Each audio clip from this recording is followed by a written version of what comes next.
Hola, buenos días. Nosotros somos el equipo 5 y a continuación vamos a presentar nuestra evidencia final que trata de las células cancerosas, especialmente las del cáncer de mama. Contexto general del cáncer.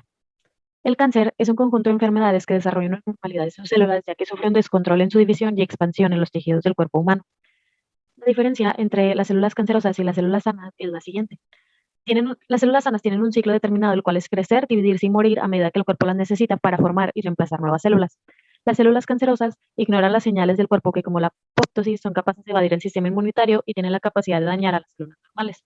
Todas las células cancerosas, sin distinción, tienen características iguales, que pueden ser la independencia de crecimiento afectando la homeostasis, ignoran los estímulos de crecimiento del cuerpo, tienen la capacidad de invadir el tejido que los rodea y tienen un potencial de replicación ilimitado. La energía de las células la obtienen por medio de la glicosis, que para generar energía o ATP en este proceso la glucosa reacciona para transformarse en lactato y piruvato. Después el piruvato se utiliza en el ciclo de Krebs, donde reacciona con el acetil-CoA, finalmente produciendo ATP o la energía necesaria para la célula cancerosa. Todo esto se lleva a cabo en la matriz mitocondrial. Nuevas terapias contra el cáncer. Una de ellas es los inductores de la apoptosis, que causa la muerte celular controlada de las células cancerosas. También los inhibidores de la angiogénesis, que bloquean el crecimiento de los vasos sanguíneos que producen los tumores para usarlos para reproducirse. La terapia hormonal, que retiene el crecimiento de tumores cancerígenos que son sensibles a las hormonas. Algunos factores de riesgo de esas alteraciones son los siguientes. Puede ser presión alta, problemas en la piel, perforación gastrointestinal, problemas de la coagulación de sangre y curación de heridas. Las células por lo general matan y se hacen más resistentes a las terapias. Y la diarrea, hepatitis y enzimas elevadas en el hígado. Los tipos de cáncer a nivel nacional y mundial. Según la Agencia Internacional para la Investigación del Cáncer, estos son los más comunes. Primero tenemos el pulmón y mama, que se encuentran al mismo nivel, después el colorectal, el de próstata y el de estómago. Mientras que en México el cáncer de mama es el más común en mujeres y el cáncer de próstata y pulmón en hombres. En el avance 2 se habló sobre las proteínas. Primero que nada, la proteína HER2 es el receptor de factor de crecimiento epidérmico humano y bueno, este es un gen que produce una proteína que se encuentra en la superficie de todas las células de los senos. ¿Por qué es tan importante para este tipo de cáncer? Bueno, la detección de este gen alerta a las personas de la enfermedad. Es un gen que tiene el potencial de producir cáncer junto con sus receptores y ya incrementar el desarrollo y crecimiento de estas células, ya que cuando las cantidades son excesivas, se producen células que reciben señales y comienzan a dividirse, multiplicarse y crecer a mayor velocidad que las células normales. Y pues esto contribuye a la producción y progresión del cáncer. ¿Dónde está ubicada? Esta proteína proviene de la familia HER y se localiza en el cromosoma 17. Produce proteínas HER2 que se localizan en la membrana celular de todas las células de los senos. Y tiene isoformas del 1 al 4 que cooperan en diferentes procesos de regulación. ¿Cuál es la función mecanística a nivel molecular de la enfermedad? Bueno, este impacta una red de señales dentro de la célula que se encargan de indicar si la célula debe dividirse, mantenerse viva. Se le conoce como HER pathway y bueno, cuando esta está altamente activa, puede llevar a un crecimiento celular incontrolado que contribuye al desarrollo del cáncer, produciendo copias adicionales al gen y produciendo que las células se dividan y crezcan rápido. Bueno, a este HER2 se le conoce como el componente fundamental de vías de señalización, donde se incluyen a todos los miembros de la familia HER y es por esto que la proteína se encarga del desarrollo de las células del seno. También, bueno, es importante mencionar que el HER está formado por 4 receptores, el HER1, 2, 3 y 4. Y bueno, estos receptores están presentes en las células saludables y cancerígenas y se encargan de transmitir señales que provengan desde fuera de la célula hasta dentro de la célula. Esta es el análisis de los elementos de la proteína. Aquí se puede observar la estructura primaria, la secuencia de proteína y la estructura 3D de la proteína. En la imagen se muestra el dominio intracelular del HER2 en verde y de color naranja y morado el anticuerpo en la región FAB.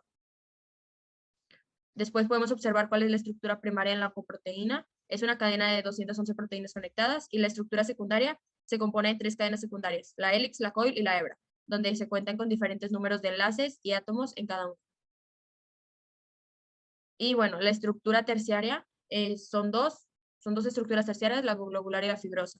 Y la estructura cuaternaria es la estructura final, se compone de varias cadenas polipéptidas. Y bueno, la unión de estas subunidades es muy indispensable para generar la estructura de la proteína. En el caso de HER2, las proteínas se buscan y se unen, por lo que hace que se generen muchas copias de las proteínas y se genere el cáncer.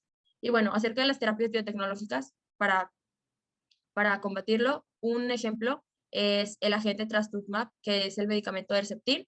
Bueno, este es un anticuerpo monoclonal humanizado, se focaliza en el receptor del HER2 y el tratamiento ya fue autorizado y tiene unos buenos resultados positivos pacientes con cáncer positivo. Este medicamento funciona de dos maneras, extra e intracelular. Los anticuerpos monoclonales, como se puede ver en la imagen, se unen al receptor HER2 en la superficie de la célula y le señalan al sistema inmune que lo destruya, al igual que inhiben las señales enviadas desde dentro de la célula, deteniendo el crecimiento descontrolado. Y bueno, este anticuerpo se une al receptor HER2 sobre la superficie celular, inhibe sus señales intracelulares y alerta a las células del sistema inmune para que destruyan a la célula. ¿Cómo se relaciona el crecimiento y la reproducción celular, nuevas células, con el cáncer? Empieza con mutaciones en los genes que codifican las proteínas encargadas de regular el ciclo celular, provocando la división descontrolada. Un ejemplo son los inhibidores del ciclo celular que evitan que las células sean divididas cuando las condiciones no son las óptimas y adecuadas, por lo que la reducción de la actividad de estos inhibidores puede promover el cáncer. De igual manera, los reguladores de esta división celular también pueden llegar a generar cáncer si son demasiado activos. Afecta a la célula ya que los controles de regulación celular se alteran, la célula pierde la capacidad de morir o apoptosis y se divide descontroladamente, ocasionando metástasis y tumores en el cuerpo.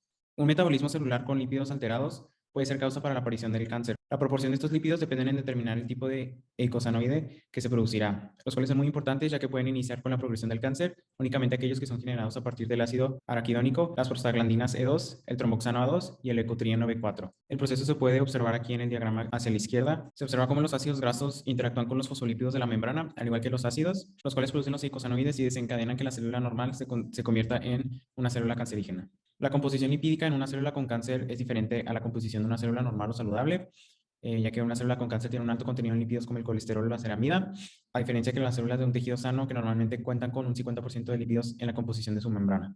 Este alto contenido de lípidos también modifica las propiedades de las células. Por ejemplo, las membranas de las células que hacen metástasis pierden sus propiedades adhesivas, permitiéndoles separarse del tejido cancerígeno y causar la metástasis. Las células del cáncer de mama y de próstata poseen una mayor concentración de bases lipídicas, lo cual se asocia a una mayor sensibilidad apoptótica, potencialmente alterando la viabilidad de la célula cancerígena y su comportamiento metastástico.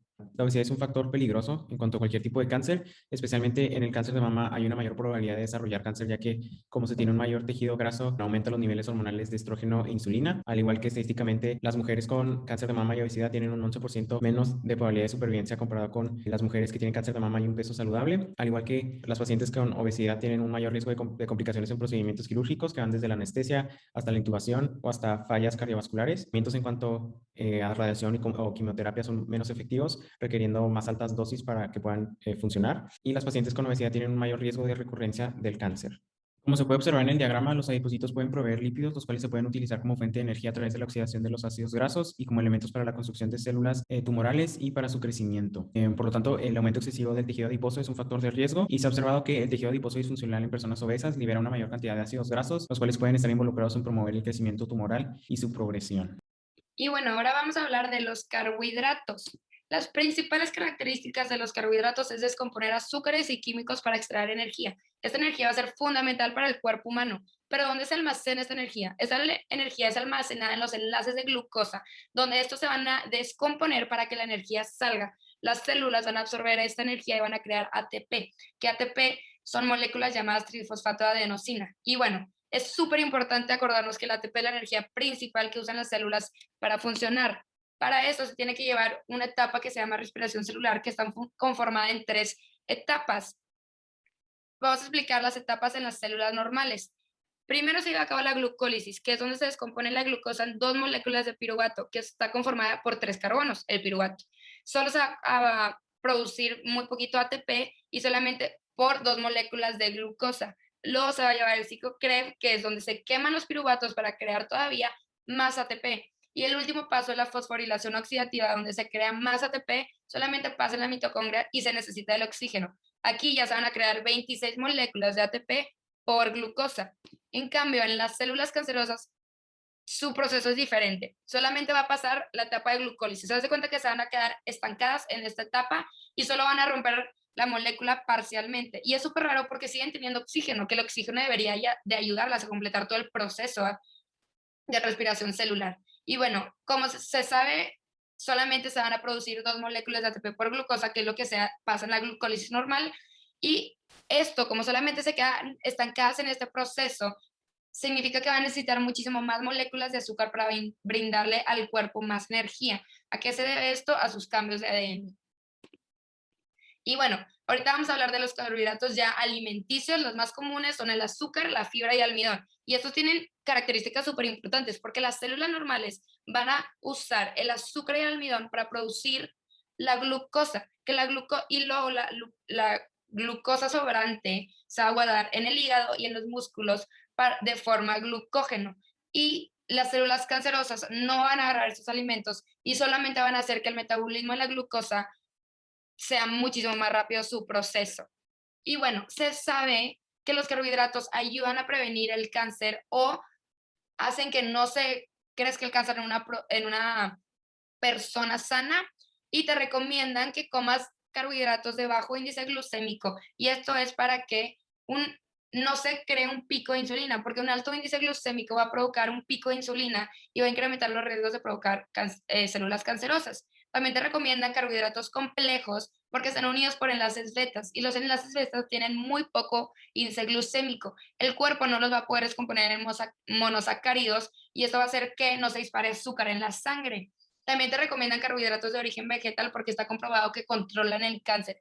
Y ya para terminar, este tema es súper importante, que se consuman alimentos ricos en azúcar cuando el estómago está lleno, porque cuando el estómago está vacío se van a producir picos de insulina.